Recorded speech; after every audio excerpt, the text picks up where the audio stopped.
I'm sleeping on the street tonight. Then come stay at my place. But you're doing your own dishes. The rain wasn't falling, it was being thrown. Sheets of it.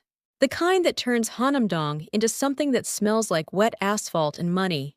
It was 11:40 m. in front of Le Ciel Hotel, and the sky had just split open in white. A second later, the thunder hit, and you could feel it in your teeth. Kang Do-yoon sat on the bottom step of the granite staircase by the main entrance, soaked through a white dress shirt that wasn't doing him any favors. He was holding a brown leather suitcase the way a man holds a dog he's afraid to lose. 2 buttons undone, rainwater running down his collarbone like it had somewhere better to be. By his right shoe, a business card with the hotel logo was bleeding ink into the puddle. An hour ago, he'd owned this building, or thought he did. Same thing until it isn't. Sofia Romano was supposed to be on the subway by now. She'd just clocked out from the night cleaning shift through the staff exit, and she'd cut around to the front of the hotel for one reason. Her brother Marco had begged her for one of those little hotel logo keychains from the vending machine by the main doors. She was about to pop her umbrella when she stopped. Through the rain, on the steps, was a man crumpled like someone had dropped him there. White shirt, one suitcase, one shoe off, lying on its side a foot away like it had given up before he did. She didn't open the umbrella. Opening it now would have been ridiculous. They were both already done for. "Hey, you alive?" She said it in Korean, with that soft Italian curve she'd never quite shaken. The vowels rounded a little too long. Do-yoon looked up, slowly, like his neck remembered there was a body attached. The streetlight caught her face, dark brown skin, black curls pulled back into a tight ponytail, navy maid's dress under a white apron, work bag still on her shoulder. He'd seen her before. Somewhere. He couldn't place it. But he had. "I'm not dead." Sofia laughed. Short, dry, no real amusement in it. The rain swallowed the sound. "For someone who isn't dead, you look pretty committed to the role. Got kicked out of the hotel? Something like that. Missed checkout? Card declined?" He didn't answer. The cards had gone dead at midnight. Exactly midnight. His brother's lawyer had clocked it like a bartender calling last call. The phone was dead too, except his phone wasn't dead, it was thrown. Out the window of the 39th floor penthouse. By him. After that, 2 security guards he'd hired 3 years ago had walked him into an elevator with a hand on each of his elbows. And he hadn't even gotten a chance to grab a jacket. He'd built this hotel. From the dirt up. Sofia studied him for another second. Then she dug into her work bag and pulled out a small towel hotel issue. The cheap kind she'd folded 1,000 times and dropped it on top of his head. "Stand up. Mister, you stay down here. You'll freeze before sunrise. Rain stops, doesn't mean it gets warm. Trust me on that one." Do-yoon looked up at her from under the towel. In 30 years of life, no one had ever called him Mister like that. People who'd called him Mister like that had not, generally, gone on to have long careers. He sat very still. Water dripped off the edge of the towel onto his knee. "I have somewhere to go." "Where?" "Nowhere." "Yeah. Figured." She tilted her head toward the bus stop across Hannam-dong, the Line 6 stop. The last bus had left over an hour ago. They both knew it. Neither of them said it. Her eyes drifted back to his suitcase. The corners were scuffed soft from years of use, but the lock on the latch was new, brand new.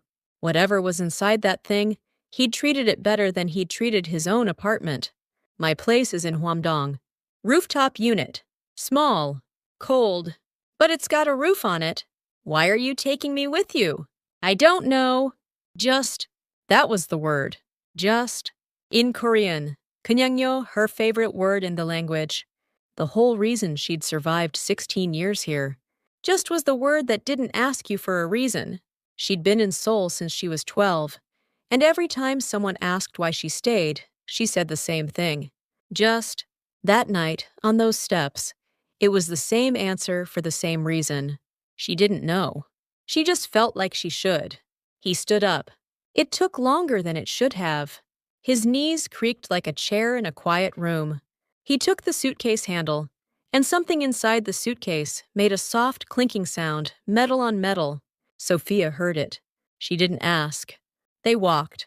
A man in a ruined dress shirt and a woman in a maid's apron, walking through Hannam-dong in the kind of rain that makes you feel like you're underwater. Suitcase in his right hand. Work bag on her left shoulder. Above them, the lightning cracked again, and the thunder followed late, like it had to think about it first.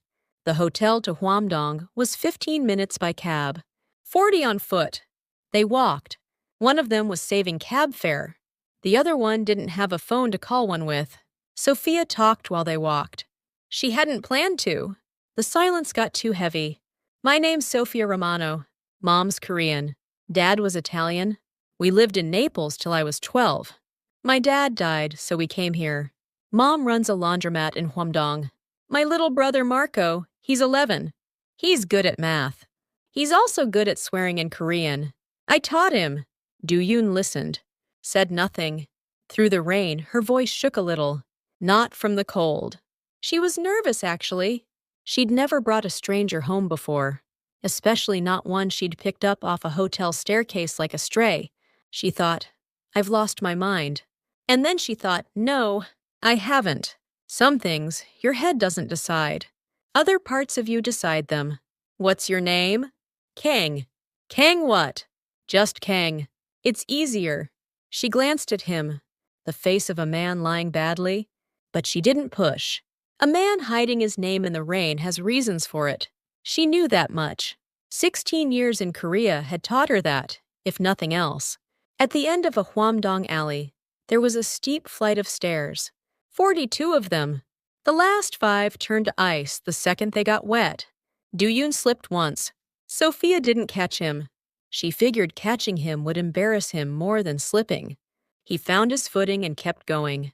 When they reached the top, she was already at the iron gate, fishing out her keys. The keychain had a small Madonna pendant on it. Mom's asleep. Marco's awake. He never sleeps if there's noise. I'm sorry. For what? For being a burden. Sofia paused with the key half-turned. She looked back at him. Rain was beaded on her eyelashes. Mister. The people who are actually a burden, they never say they're a burden. They just keep surviving. So you're not one. Come inside. The gate opened. A small concrete patio. A laundry line with one of Marco's soccer socks pinned to it. A cracked clay pot with a basil plant in it. And past all that, a single small window with warm yellow light pouring out of it. Do-yoon looked at that light, and for the first time, he tried to figure out what made it different from the cold white track lighting in his 39th floor penthouse. It was the same wattage. It wasn't the same light. The rooftop unit was small. Five-Pyeong, give or take about 175 square feet, if you wanted it in numbers Americans recognized. Take off your shoes at the door, and you could see the whole thing in one look. Kitchen with a tiny sink, a 2-person table, and a kimchi fridge. A living area with a small couch and a TV on a stand that had once been white. Past a sliding door. A bedroom with 2 mattresses laid side by side on the floor. Do-yoon stood in the doorway for a second too long, trying to figure out where to put his feet. The carpet in his penthouse, 1 square meter of it, had cost more than this apartment's annual rent. He thought about that, and his lungs did something weird for half a second. Shoes there. Socks off. Floors cold. Sofia was already moving toward the kitchen. She peeled off the wet apron and draped it over the back of a chair, then dug 2 dry towels out of her bag. One went to her own hair. The other she tossed at him. He caught it with both hands and held it for a beat. The towel smelled like fabric softener. Lavender. He'd smelled it somewhere before. Recently. He couldn't place it. Nuna, who's that? The sliding door inched open, and a small face appeared in the gap. Marco, 11. Black curls like his sister's. Deep gray-green eyes from his father. He looked Do-yoon up and down with the analytical squint of a kid who'd grown up watching strangers come in and out of his neighborhood. Nona, did you pick another one up off the street? Another one? It's the first time. First. I'm telling Mom. You tell Mom no video games for a week. Marco's mouth shut like a vault. He turned to Do-yoon and gave him a tiny, awkward chin nod, the kind of nod boys his age think is cool. Do-yoon, without meaning to, bowed his head back. He'd received bows his whole life. He'd never returned one. Not like that. Sofia pulled a tub of kimchi out of the fridge and put a small pot on the burner. Her hands moved without thinking. 10 years in the night cleaning crew will do that? Do-yoon eased himself onto the corner of a kitchen chair. The chair creaked under him. He almost stood back up. Ramyun okay? Shin Ramyun? Ramyun. What? You never had it? She'd meant it as a joke. He didn't answer. She stopped filling the pot and turned. He had the face of a man who genuinely had not. A 30-year-old Korean man who had never made instant ramyun. That was either the strangest lie in Korea or the strangest truth. Seriously? I've eaten it. I've never made it. That's the same thing. It isn't. She let it go. Instead, she pushed the pot toward him and pointed at the gas knob. Starting tonight, you cook your own. House rule. Anyone sleeping here makes their own dinner. He took the knob. His hand shook, just a little. The hand that had signed mergers. The hand that had announced acquisitions. The hand that had slapped his brother across the face the night their father died. That hand was steady through all of it. A gas knob in Hannam-dong was apparently where it drew the line. He turned it. The flame jumped up blue. He flinched. Marco saw it from behind the sliding door and let out a puff that he tried very hard to muffle. Nona, is that guy actually Korean? More Korean than you. Better at it, too. Then why's he scared of the stove? Marco. Bed. I'm not tired. Bed. The sliding door closed. It opened again, an inch, and one eye reappeared. The patient, unblinking observation of a kid who had just discovered a new species of animal in his apartment. Do-yoon felt the eye on him and pretended he didn't. He picked up the Ramyun packet and tore it open.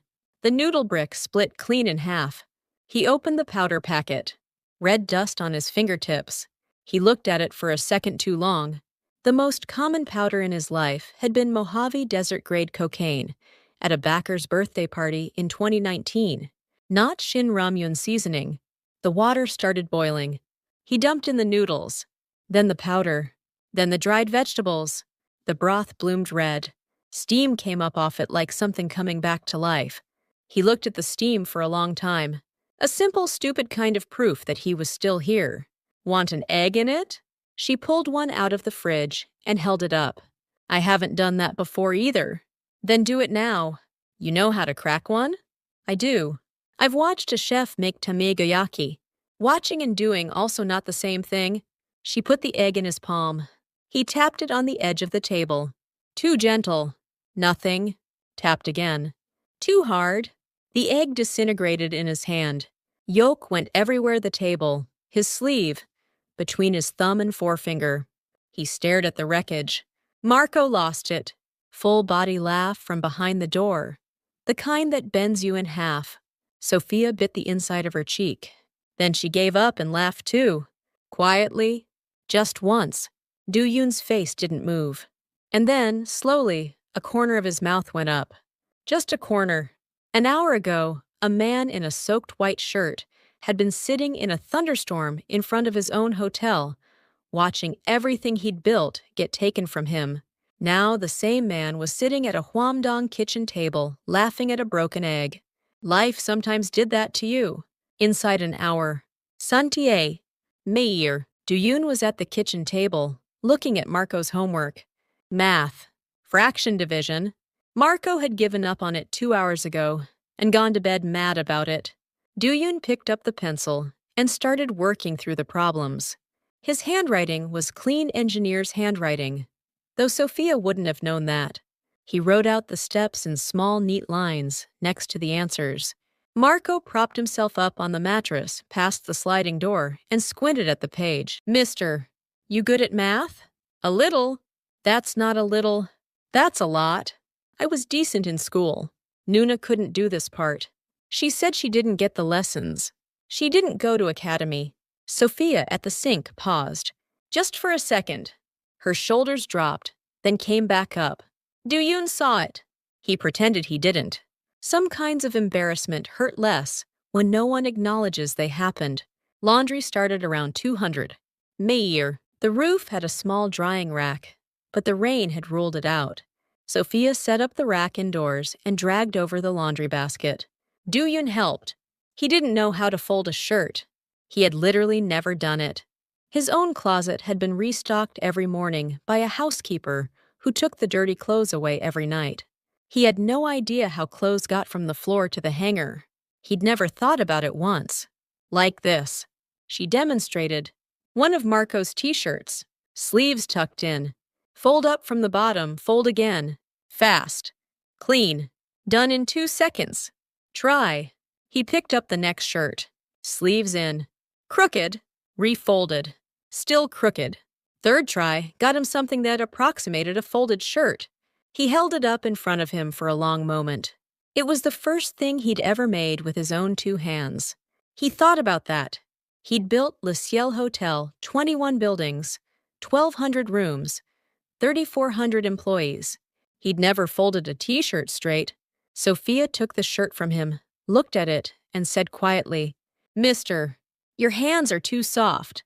He looked down at his own hands. Trimmed nails. No scars on the knuckles. No calluses. It was the hand of a man who had never done a day of physical work in his life. What about it? What about it is? She paused, choosing the words. You can't make Ramyun. You can't open a kimchi fridge. Your hands are soft. And yet you're sitting at a hotel staircase in the middle of the night, in a single shirt. Your suitcase is beat to hell, but the lock's brand new. Mister, I'm not going to ask who you are, but don't lie to me. We don't take liars in this house. House rule. He looked at her for a long time. Her eyes weren't accusing. She wasn't even angry.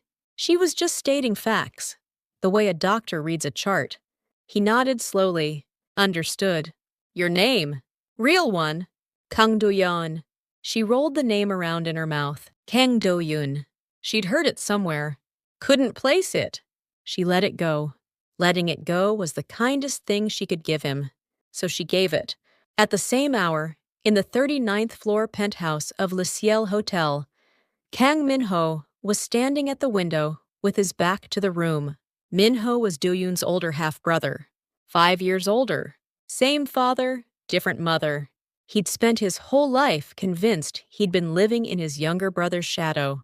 While Do-yoon built the hotel, Min-ho had run the foundation that bore the family name. While Do-yoon was on the cover of Forbes Korea, Min-ho was clapping politely from a back row at charity galas. Tonight was the result of all of that, distilled. A lawyer and 2 men in black suits. The 2 men in black suits were not speaking to each other. Their job wasn't to speak. Have you found him? Not yet, sir. Phone is off, cards are frozen. We can't track his location. The front door cameras. He sat there for an hour. Then a woman walked him out. Hotel employee night cleaning crew. Sofia Homanu. Lives in Hannam-dong, Yongsan-gu. Min-ho turned slowly. The corners of his mouth lifted. It wasn't a smile a brother would recognize. A cleaning girl. Of course it was.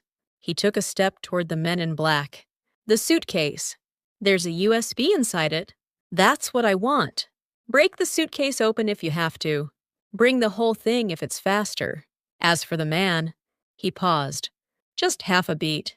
No traces. The 2 men bowed at the same time. They left immediately. Min-ho turned back to the window. Outside, the rain was easing up. Across Hannam-dong, somewhere in the direction of Hannam-dong, a small light flickered on and then off in the distance. He raised his wineglass slowly. He'd waited a long time for this night. At the same hour, on a Hannam-dong street, a black umbrella stopped under a streetlight. The face under the umbrella couldn't be seen. The umbrella stood there for a long moment. Then it folded itself away into the alley and was gone. The 3 people in the rooftop apartment didn't see the umbrella. The laundry was folded. Marco's homework was finished. Do-yoon lay on the small couch in the living room with a wool blanket pulled to his chin. That night, on a single cedar couch in a Hannam-dong rooftop apartment, he slept the deepest sleep he'd had in 7 years. 3 days passed. The rooftop unit had its rhythms. At 5:30 a.m., Sofia's mother, Park Jung-suk, got up and rolled up the laundromat shutter on the floor below. At 600, Marco woke up for school. At 700, Sofia got up to pack his lunch. At 800, Marco left. At 900, Sofia took the subway to Le Ciel Hotel. In between all that, Do-yoon lay on the couch and stared at the ceiling. There was a brown stain in the corner of the ceiling, a small one, where the rain came through. He'd been looking at it for 3 days. He went up to the roof 3 times a day, once in the morning, once at lunch, once at night. Same spot, same direction every time, looking down at the narrow alley below. He wasn't admiring anything. He was checking. Was there a black sedan parked at the alley mouth? Was the same person walking past twice? Was there an umbrella that stopped where it shouldn't? He'd never had to think about any of that in his life. 3 days in, he was getting good at it.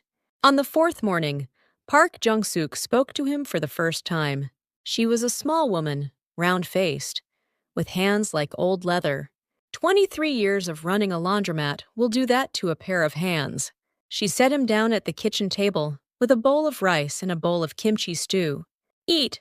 You've had Ramyun 3 nights in a row. Thank you. Skip the thank you. One question. She sat across from him and looked him dead in the eye. Her eyes were her daughter's eyes. Just older. Mister, I don't care who you are. We don't ask. But you hurt my daughter, and then I ask. We clear? Do-yoon stopped with the spoon halfway to his mouth. In 30 years, he'd been threatened by an American hedge fund chairman, a Yokohama Yakuza second-in-command, and his own father. None of those threats had carried the weight of that single sentence at a kitchen table in Hannam-dong, because it wasn't a threat. It was a promise. He nodded slowly. Understood. She got up without another word and went down to the laundromat. Do-yoon took a spoonful of the stew, saltiest, spiciest thing he'd ever eaten. Also the warmest. Dusant. That same day. Lobby of Le Ciel Hotel. Sofia was checking the carpet seam at the edge of the first-floor lounge. She did night shifts mostly, but twice a week she took the day shift inspection. She was working on a corner piece when a man in a suit walked across the lobby toward her. Late 40s. Black suit. The pin in his lapel wasn't a regular employee badge. It was the gold pin worn by hotel executives. He stopped in the middle of the lounge. Then he smiled, actually smiled at someone. Sofia, almost on instinct, looked where he was looking. The man was approaching a figure in the corner. Black baseball cap pulled low. Black face mask. Long gray coat. Do-yoon. Sofia froze with her hand still on the carpet. She had no idea what Do-yoon was doing in the hotel, but the sight of him hidden under a cap and a mask in the corner of his own former lobby was somehow more pitiful than the sight of him in the Rainstorm. The suited executive stopped in front of Do-yoon. Do-yoon lowered the cap brim further. The executive knelt. In the middle of the lobby, a 40-something man in a $1,000 suit, kneeling in front of a man in a mask. Chairman. The executive said it quietly, but clearly enough to carry. The other guests didn't hear. Only Sofia, 15 feet away, with her hand still on a carpet seam, heard it. Chairman. 2 syllables that floated above the lobby air for 1 second, and then sank. A phone, an ID card, and a credit card. Do-yoon slipped the envelope into his coat. The executive bowed once more and left. Through the entire exchange, Do-yoon had not lifted the brim of his cap. Sofia watched the whole thing from the carpet. She realized her hand was shaking, and that surprised her. She didn't usually shake. Do-yoon stood up. As he walked out of the lounge, his path took him 3 feet from where Sofia was kneeling. Their eyes met. His didn't change, same eyes that had been staring at her ceiling for 3 days. But there was something new in them now. The eyes of a man who has been seen. He paused, almost spoke, and then turned away. He walked out. Sofia stayed on the carpet. She had been housing someone for 3 nights, and had not, until that moment, known who. That night, the small wooden platform on the rooftop. Marco was asleep. Park Jung-suk was downstairs closing out the laundromat. It was just the 2 of them on the roof. Do-yoon sat on one edge of the platform. Sofia sat on the other. Between them, a small kettle. Steam was rising off it in slow curls. Inside the kettle was chai. Not the kind her Korean mother made. The kind her Italian father used to make in Naples. Cardamom, cinnamon, milk steeped thick. She hadn't made that chai for anyone in Korea. 16 years. Tonight was the first time. Drink. She poured a cup and held it out. He took it. He sat with it in both hands for a long moment. Past the rooftop, the Hannam-dong skyline curved away into the dark. Beyond it, in the distance, the top floor of Le Ciel Hotel was a small, bright shape. He looked at that light for a long time. Then he spoke. That hotel. I built it. 7 years ago. Sofia didn't react with her face. She'd guessed. She'd just wanted him to be the one to say it. Name's Kang Do-yoon, younger half-brother of Chairman Kang Min-ho. Different mothers. He held the cup in both hands and kept going. 7 years ago, right before he died, my father left me 51 of the hotel. My brother got the foundation. He didn't take it well. So for 7 years, slowly, he bought off my people, one at a time. 3 nights ago, he called an emergency board meeting. Materials were submitted that allegedly proved I'd embezzled from the company. Other materials alleged I'd had inappropriate relations with a minor. Both fabricated, both convincing. The board had more of his people than mine. My voting rights got frozen, and I got walked out the front door that night. Sofia took a long sip of the chai. Hot. She didn't wait for it to cool. Why were you sitting in front of the hotel? Why didn't you go anywhere? There was nowhere to go.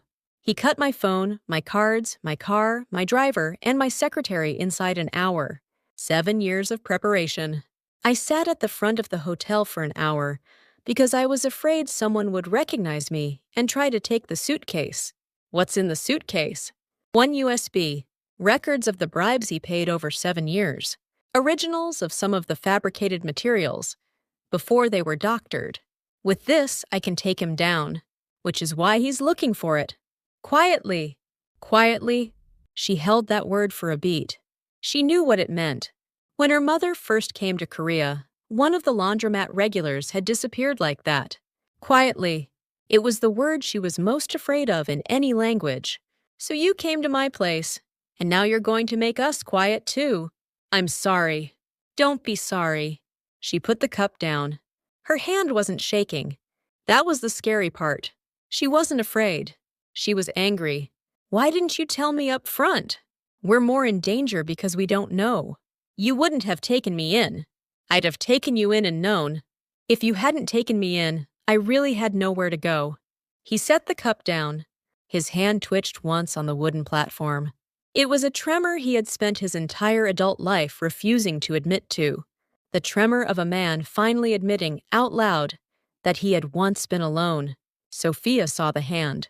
She watched it for a long moment. Then she put her hand over his. She didn't grip it. She just laid hers down on top. You have somewhere now. At the same hour, on the alley below the rooftop, a man in a black suit set his foot on the first of the 42 stairs. He had a small bag in his hand. Inside the bag was what Minho had ordered at dawn. The man went up 1 step. 2. 3. His feet were quiet. Professionally quiet. When he reached the 17th step, a small sound came from inside the apartment above. Marco. Marco had woken up to use the bathroom. Half asleep, he padded across the living room, and as he passed the small window next to the sliding bedroom door, his eyes drifted out toward the staircase. He saw something. Specifically, he saw the shape of something moving up the stairs. When a shadow you don't recognize is climbing the stairs to your apartment, you wake up an adult. He turned around and went, not to the bathroom, but to the small ladder that led up to the roof. The sound of his small feet hitting the ladder rungs reached the 2 adults on the wooden platform. Nona. His voice came up the ladder. Not sleep shaky. A different kind of shaky. Nuna, someone's on the stairs. Sofia and Do-yoon stood up at the same time. Do-yoon's face went blank. Not calm, just blank. He went straight to the edge of the roof and looked down at the staircase. On step 19 of 42, a black umbrella was climbing. The face under it was hidden. Do-yoon recognized the umbrella. British made, bone handle, his brother's favorite kind. That meant his brother had sent the man personally. Sofia pulled Marco against her. Her arm tightened. Do-yoon reached into his coat pocket and pulled out the envelope from the lobby. The phone, new. Speed dial 1 was preset to a single number, the one number he had spent 7 years building toward, and the one number his brother didn't know existed. The number of the executive he'd met in the lobby that afternoon. You've seen this somewhere before, haven't you? The moment a man hits rock bottom, tells the truth, and discovers that the truth has people chasing it. Looked at with today's eyes, this isn't really a man on the run. This is a man who has just handed his heaviest secret to the poorest person he knows. And that person, instead of recoiling, put her hand over his. That's not a small thing. That's the entire story. Do-yoon hit speed dial 1. Once, twice, 3 times. The line didn't connect, that was the signal. 3 rings, hang up. He'd made that arrangement at the lobby that afternoon. While the phone was still in his hand, his other hand caught Sofia's elbow. Take Marco behind the water tank on the roof. Stay there. Don't come out. You come too. I can't. If we both hide, he comes inside the apartment. Someone has to be visible. That keeps him out here. What does that mean? He's here for me. If he sees me, he doesn't go in for them. Sofia got it in one beat. She pulled Marco's hand and ducked behind the rusted-out water tank at the corner of the roof. The space behind it was cramped, just enough for 2 bodies. Marco buried his face into her side. He didn't cry. Marco was a smart kid. Smart kids know not to cry at the scariest moment. They cry after. Do-yoon sat back down on the wooden platform. He picked up the chai cup, which was now lukewarm, and held it in both hands. He faced the top of the rooftop ladder dead on. His posture was nearly identical to the one he'd held 3 nights ago on the hotel staircase. Same back, same shoulders, same loose grip. Different eyes, though. 3 nights ago, those had been the eyes of a man who'd lost everything. Tonight, they were the eyes of a man who'd just found something he couldn't afford to lose. The black umbrella reached the top of the ladder. It folded slowly. Underneath it was a man in his early 40s. Short hair, long overcoat, a small leather bag in his left hand. He saw Do-yoon and stopped. Then he reached into his coat pocket and pulled something out. It wasn't a gun. It was a small brown vial. Chairman Kang. The man's voice was even. He was the kind of person Do-yoon's brother liked to send. The kind that handles things quietly. Vials, not guns. Your brother sends his last regards. Then I'll return them. Do-yoon said it slowly. He was holding the chai cup. He kept holding it. He took a sip. Sit. There's chai left. Run or beg. Offering tea was new. He put the vial back into his pocket. He took a step toward the platform. 2 steps. 3. On the 3rd step, a siren wailed somewhere down in the alley. Then a second one. Then a third. Police cars pushing into the narrow streets of Hannam-dong. The man's expression changed for the first time. He looked at Do-yoon again. Do-yoon raised the cup and smiled. Looks like it's not your night. The man was already turning. He was a professional. He took the rooftop ladder 2 rungs at a time and was gone down the stairs. But 2 plainclothes detectives were already at the bottom, sent by Han Jung-woo, the executive Do-yoon had met in the lobby that afternoon. Han Jung-woo had been Do-yoon's closest associate for 7 years, and the only one who'd refused every bribe Min-ho had thrown at him. The second Do-yoon hit speed dial 1, Han had dispatched the police to Hannam-dong. It was the one failsafe Do-yoon had built into 7 years that his brother had never seen. The man was caught halfway down the stairs. The vial came out of his coat. Potassium cyanide. Quietly. Those 2 syllables, sealed in an evidence bag. On the roof, Do-yoon stood up slowly. Sofia came out from behind the water tank with Marco's hand still in hers. Her face was the color of bone. Marco started crying then. Smart kids cry after. Sofia gathered him up and sat him down on the platform. Do-yoon watched the two of them for a long moment. Then he peeled off his coat, the one that had been soaked through 3 nights ago, and draped it over Marco's shoulders. 3 days dry, finally on the back of someone who needed it. Han Jung-woo, 2 lawyers, and a prosecutor in plain clothes. Minho's face was placid. He'd been doing placid his entire life. Tonight, for the first time, the placid was cracking around the edges. Search warrant? The prosecutor handed him a sheet of paper. Minho didn't take it. He just looked at it. The top line had his name. The lines below it had 7 charges: conspiracy to commit murder, embezzlement, forgery of private documents, defamation, obstruction of business, coercion, and the last one, bribery involving a minor. The last one he had been trying to pin on his brother. Now it was sitting next to his own name, Manager Han. Minho turned his head slowly toward Han Jung-woo. 7 years. I really thought you'd flip. People who flip, that's chairman. I'm just an employee. Han said it evenly. It was, of course, the exact tone Minho had spent his life dreading. At the same hour, the Hannam-dong rooftop apartment. Sofia was at the kitchen table, looking at a small piece of paper. On the paper, 6 digits, 091712. She had stared at it for an hour. It was a number she had heard exactly once, 4 years ago.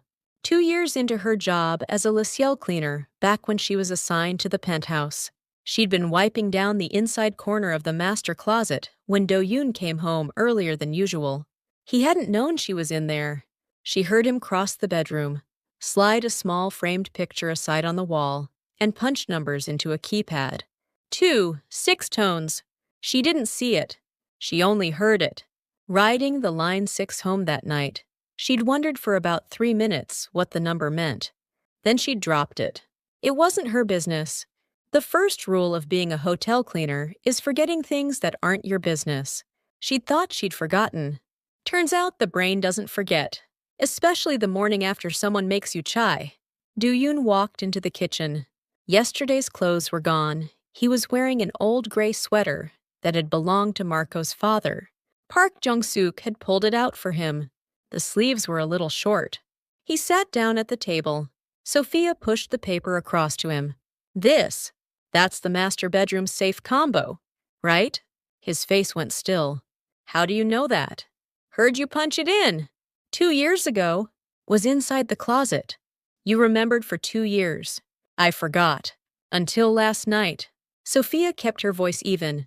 Mister, the USB in your suitcase isn't the only copy. There's an original in the penthouse safe, right? Do-yoon was quiet for a long time. Then he nodded. The original is in the safe. The one in the suitcase is a copy. But a copy alone won't take him down all the way. I need the digital signatures on the original. To bypass his security, the original is the only file that works. Then we have to get in. We can't. The penthouse is sealed under board order. Only my brother's people can get in. Sofia stood up. She pointed at her uniform on the back of the chair. Navy dress, white apron, small cleaning staff badge clipped to the chest pocket. I can get in. Nobody enters the bedroom area. There was something inside that bedroom that his brother could not, under any circumstance, get to. Sofia Romano and her partner Kim Mi-kyung. Tonight, however, one thing was different. Inside Sofia's cleaning cart, between the bleach jug and the rags, was a small USB stick. Do-yoon had pressed it into her hand at lunchtime. Open the safe. Copy the contents of the external hard drive onto this USB. The combo is 091712. The folder you want is named Archive 2018 Last Folder on the drive. Don't take more than 7 minutes. If you get caught, do not run. Cleaners don't run. That's your best disguise. Second of the hours. A. Sofia entered the master bedroom. Mi-kyung worked on holding Minho's attention in the living room, wiping wine glass coasters, exchanging the kind of pleasantries you exchange with a chairman whose lawyers are downstairs. Meanwhile, Sofia ran her usual route. She'd cleaned this bedroom for 4 years. She fluffed the duvet, ran a quick pass over the carpet, polished the vanity mirror, and lastly, she went to clean the small framed picture on the wall by the bed. How to be afraid without trembling. Cleaners who tremble lose jobs. She tapped in the combo. 0901712. A small chime. The safe opened. There was an external hard drive inside. She took it out. At the same hour, the living room. Minho was nodding politely at Mi-kyung, but his eyes drifted toward the bedroom door for just a beat. Something felt off. He stood up. Skip the bedroom tonight. Right as he said it, the bedroom door opened. Sofia pushed her cart out. Her face was composed. She gave a small bow. Final inspection complete, sir. Minho looked at her for a long moment. He'd seen her face somewhere. He didn't usually remember cleaning staff faces. He nodded short. Sofia rolled her cart out of the penthouse. She rode the elevator down to the lobby without looking back, even once. Inside the bleach jug compartment of her cart, on a USB stick, were the digital signatures on every dollar Minho had moved over 7 years. Tal day. A. The next day. Le Ciel Hotel, 39th floor conference room. Emergency board meeting. Minho walked into the meeting he had called. But when he opened the door, someone was already at the head of the table. Do-yoon, the brother who, 3 nights ago, had been wearing one wet shirt on the hotel stairs. This morning, wearing a clean charcoal suit, he was sitting in the chairman's seat. Han Jung-woo stood to his right, and against one wall, in a black dress instead of a uniform, sat Sofia Romano. Minho's foot caught at the threshold. His eyes landed on Sofia. He recognized her then, the cleaner, who'd nodded to him on the way out the night before. He tried briefly to smile. It didn't take. Sofia stood. She walked to the center of the conference room. Her eyes were on Minho's. Her voice was even. That was the worst part of it. Sir, take a look at who's sleeping in the bed I used to clean. Minho stood in the middle of the conference room. His foot briefly swayed. His foot had never swayed in 36 years. Sofia's sentence was one sentence. Inside that sentence were 7 years.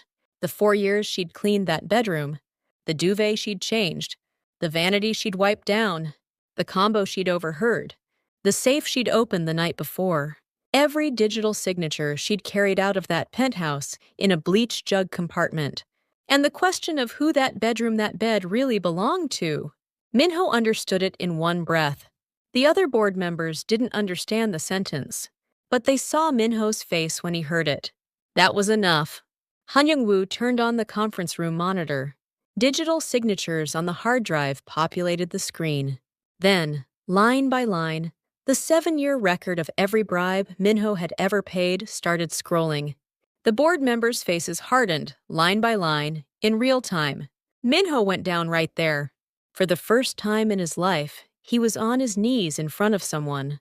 But the someone he was kneeling to wasn't his brother. It was a woman whose face he had finally bothered to learn, Sofia Romano. A month passed. Late April. The front of Le Ciel Hotel in Hannam-dong had spring blossoms now. That morning, Do-yoon paused on the bottom step of the front staircase. The same step where, a month ago, he'd been sitting in a wet shirt. He looked down at it as if at any other piece of pavement. There was a single white tulip on it. Someone had dropped it on the way in. He bent and picked it up. He carried it through the revolving door. The same revolving door that had spat him out in a single shirt and was now letting him back in inside a suit. Minho had been formally indicted yesterday. 5 of the 7 charges were upheld. 2 were still under additional investigation. The Le Ciel Hotel Group's interim board had restored Do-yoon's voting rights in full. The hotel's 3,400 employees had lived through 2 chairmanship changes in 30 days. But the hotel wasn't actually the thing that had changed the most. Beside the front desk in the lobby, there was a new sign. A small one. Le Ciel Hotel Cleaning Workers Welfare Foundation. Established April 1st. Lunchtime. Hannam-dong Rooftop. Spring sunlight spread out over the wooden platform. Park Jong-suk was on the roof watering 2 new pots she'd added to the corner. Basil in one, perilla in the other. She liked to keep them next to each other, one Korean table, one Italian table, side by side. It was the shape her marriage had taken. Marco was sprawled on the platform with a new laptop open in front of him. Do-yoon had given it to him a month ago. Marco had refused at first, but there had been a sticky note on the lid. Thanks for letting me solve fraction division with you. Your next math homework we do on this thing. Marco had read that note alone, 3 times, where his sister couldn't see. That night, after she fell asleep, he'd written a small reply at the kitchen table. Mister, I'm better at fraction division than my sister. Don't tell her. That note was, at this very moment, in the inside pocket of Do-yoon's coat. Do-yoon. The platform. Do-yoon arrived. Suit no tie. A month ago, he'd shown up to this rooftop in one wet shirt. Today, he was wearing the same shirt, with a suit jacket over it. That was the most formal version of himself he could put together for this rooftop. Sofia had a small kettle going. Chai. Cardamom, cinnamon, milk steeped thick. The same chai as that night a month ago, but 4 cups today. Park Jung-suk's, Marco's, Sofia's, and his. Do-yoon sat down in front of his cup and placed a small white envelope on the platform. I have something for you. A white shirt from a laundromat and a white maid's apron, hanging side by side on a line.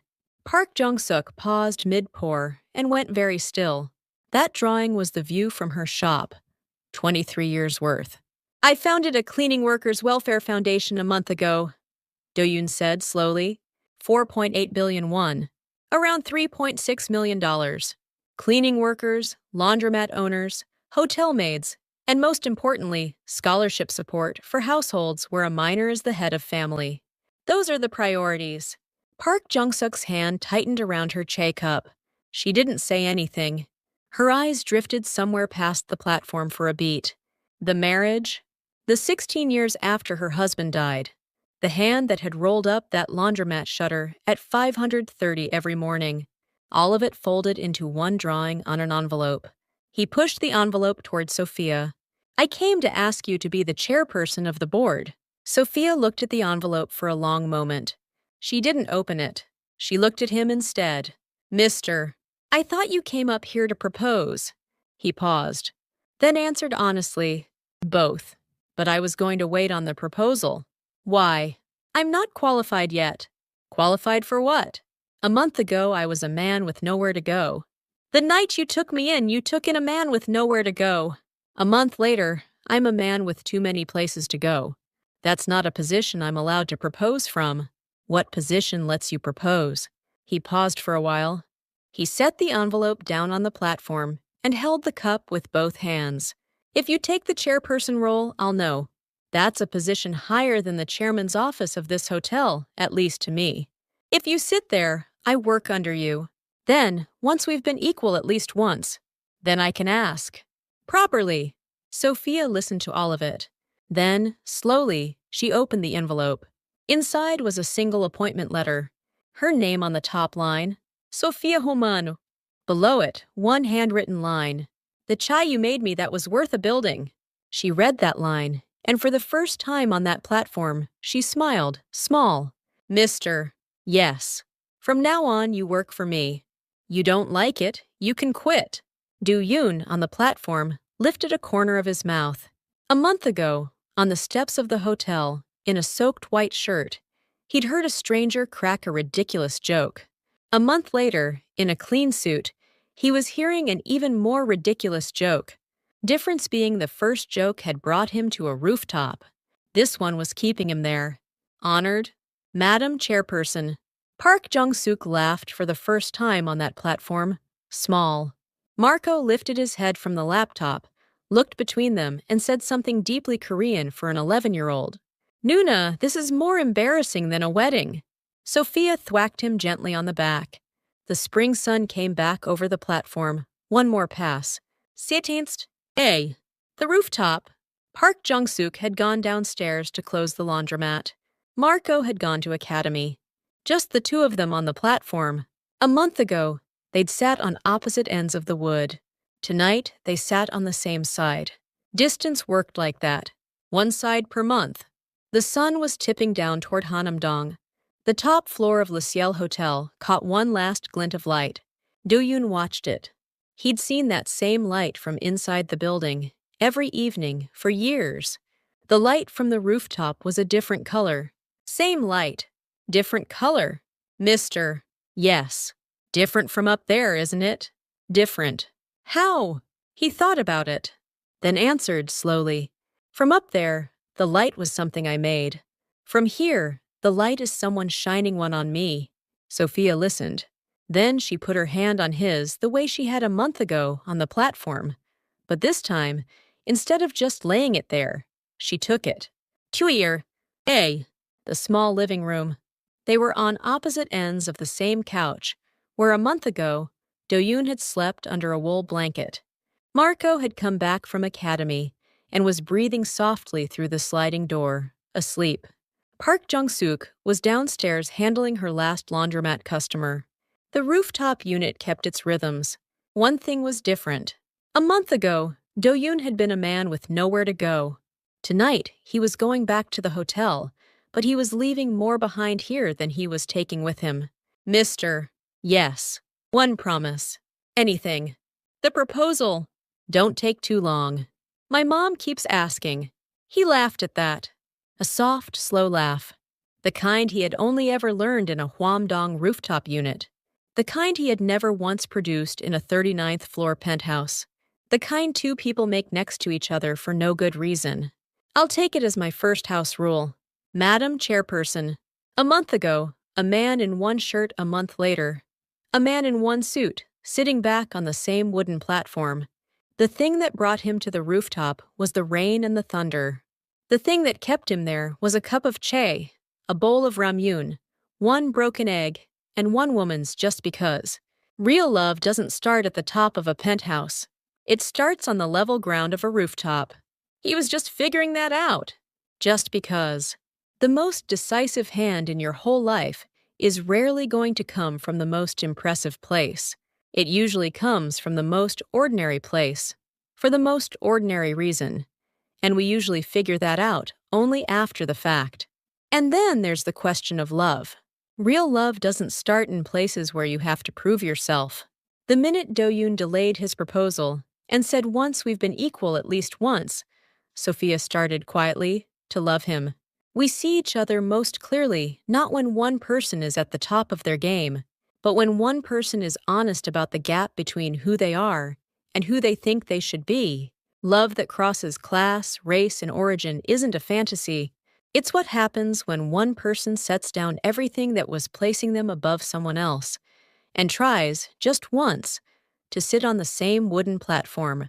And finally, somebody's rooftop unit can be warmer than somebody's penthouse. A Five-Pyeong apartment at the top of 42 steep stairs can keep a person alive longer than 200 square meters on the 39th floor. We feel most alive not in the place that cost us the most, but in the place that took us in most honestly. This story is a work of fiction,